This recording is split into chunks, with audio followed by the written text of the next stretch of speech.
slot. I think it's going up by Green Bay, so a little bit longer day. I want to say it pays, I think this is a $700 load. I have to look again. I'm pretty sure it's 7. Probably going to be around like an 11-hour day. Luckily, I'm picking up from our storage lot, so I should save a little bit of time, especially if I don't have any trouble finding it today like I did yesterday because of me having the number wrong. And I filled up fuel in Wisconsin yesterday, so I won't have to stop in Elkhart since I don't know of any really good fuel stations. If anybody knows a good station in Elkhart, I haven't seen like a truck stop, at least on my path. And then the few times I've filled up, I feel like the pumps are just super slow. I was at the one yesterday for a good 10 minutes, if not longer, and I only got like 3/4 of a tank of fuel. So 10 minutes doesn't seem like much, but when you're trying to get your load and get going, every minute counts, and obviously the longer you're out, the less money you're making per hour. So, obviously if you have to fill up and it takes a while, it is what it is. But when you can avoid it and kind of get in, get out, that's the way to go. I think this is like about a 30-foot Jayco, so shouldn't be too bad. As of right now, I don't have a load for tomorrow. I'm going to make a separate video on my fifth wheel hitch system. Call it issues, I guess. But I might be able to pull a fifth wheel tomorrow. I got some setup I got to do still and stuff like that. So ideally, that would be something I can kind of mess with over the weekend. But yeah, so that's about it. Gonna pick this load up, bring it up towards Green Bay, and try to get home as soon as I can so I can relieve my mother-in-law who's babysitting my daughters, and hopefully I'll have a load for tomorrow. But I'll make a video when I pick it up. We'll do the inspection, and hopefully that's a quick process and I'm on the road really quickly. Hopefully the weather is better today than yesterday. I mean, so far it is not raining, which is a start. It's a little bit colder. It's only 28, which isn't that cold, but it feels cold because last week or so I feel like it's been almost 45 every day. 50. I think it was up to like 56 one day. So, but I was looking at the extended forecast, and looks like there's warm weather pretty much for the next 10 days, which maybe spring is here. I don't know. It'd be early, but it'd be good. I got people calling for my business to start scheduling work, and I've been kind of pushing it to like the end of March. But yeah, so it's about, yesterday was rain, and then it turned into snow, and it snowed all the way home. So luckily I think the ground was warm enough that it was sticking like in the grass, but on the road it was just wet. But I was waiting for it to kind of get icy, when it changes from warm to cold, but it never really got icy, so that's good. It did, but it was late. I was already home, so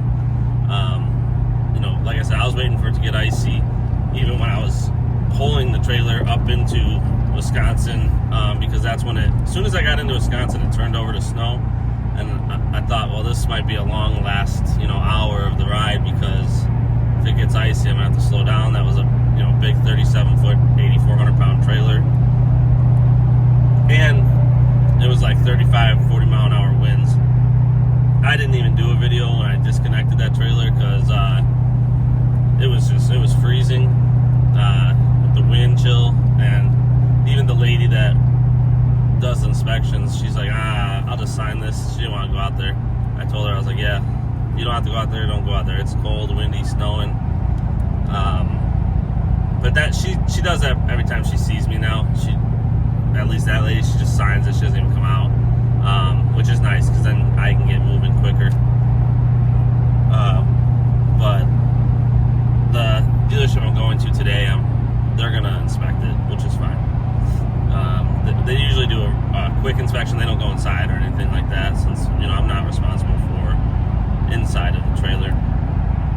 I will say that yesterday I really didn't find like any damage on that coachman, or like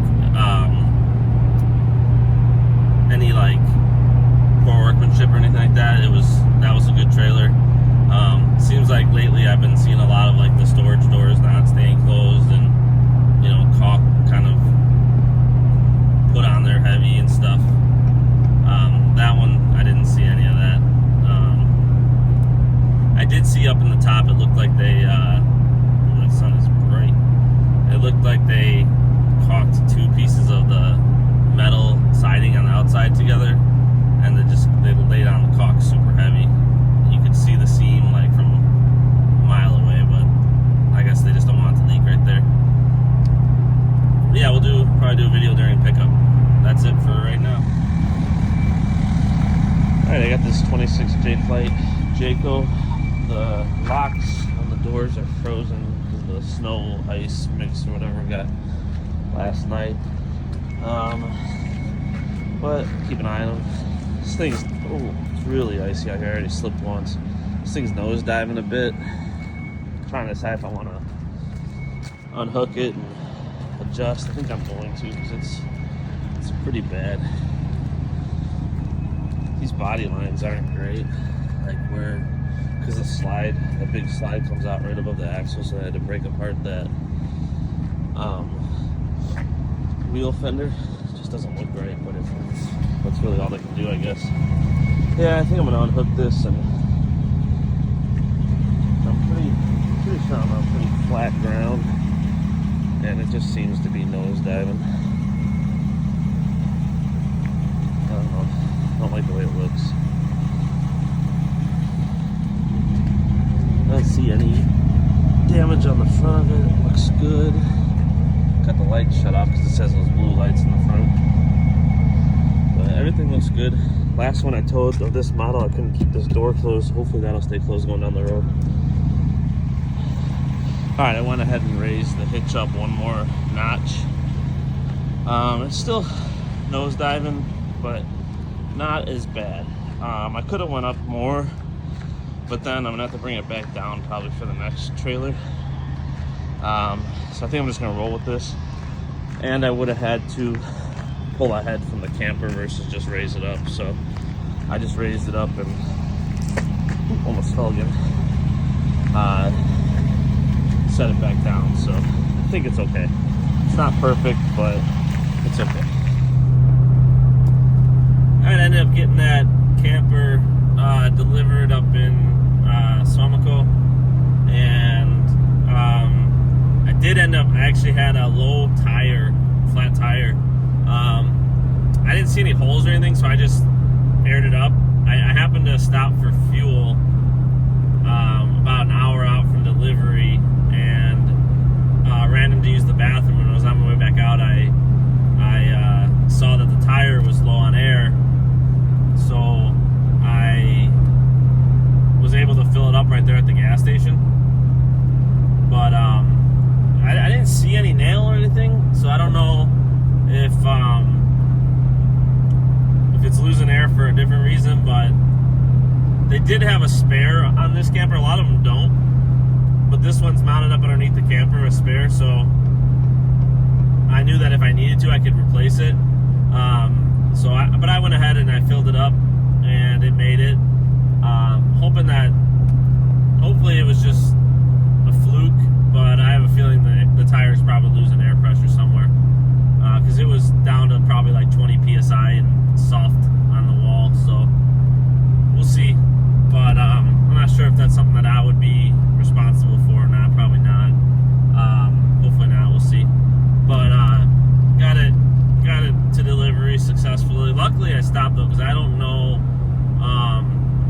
it probably wouldn't have made it that last hour, which kind of got me wondering, like, maybe I need to stop every certain, because a lot of times, like, my truck will make it 4 or 5 hours on tank of fuel and I don't have to stop at all. But I may start stopping like halfway just to check the tires and stuff. I mean, whenever I stop, I always check everything, but like I said, sometimes I get in Indiana and I'll make delivery without stopping. Just like yesterday, it was like a 3-hour drive, and I didn't stop at all, until I got there. So might be good to stop like a half hour in and check. I don't know. I got to figure that out. Let me know what you guys do if your RV transported. You stop after a half hour? Do you do any special procedure to check things over?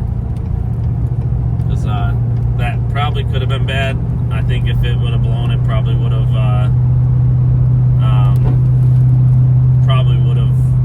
taken out the fender or something.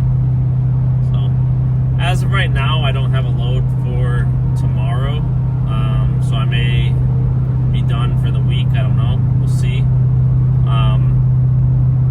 Kind of wouldn't mind having tomorrow off, to be honest, but at the same time, it's only like a $1,700 a week right now, 17 something, so a little bit light. Would like to get over 2, so I guess we'll see if I can get another load. Like I said, I'm not really ready for the fifth wheel yet because I think I'm missing some cotter pins and stuff. So I'll try to get that all situated this weekend. I'm gonna have to pull it out of the bed of my truck anyways, for that parade probably. So either that or I might just tuck it up underneath the bed. We'll see. Bed cover. Especially because the Ford one is small enough. The Ram ones are huge. Like the one I bought, thinking it was a Ford one. Those ones have a really wide stance and take up a lot of space. The Ford one has a nice little stance on it, and I probably could tuck it up underneath the front of my bed cover and use the rest of the truck for the parade, no problem. We'll see. I'll figure out what I want to do with that. I'm thinking now that I'm saying that, I think I'll probably take out the tools I got in the bed that are shoved up underneath the bed cover now. I just strap I put my, I have like a bin with some extra oil and coolant and tools, and then I have another bin with an extra hitch, and then I have a box for my floor jack that I keep with me, and I strap it all to the front of the truck so it can't go anywhere. But I'll probably for sure remove all of that, and then, but the hitch, the actual fifth wheel, I may just slide up to the front, strap it in, because I don't think anybody will see it anyways, so that'll probably be fine. That way I don't have to pick it up in and out of the bed, because even though it's a lot lighter than the one I had from Kurt, that's for a Ram, it's still pretty heavy. But if I end up with another load, I'll do a video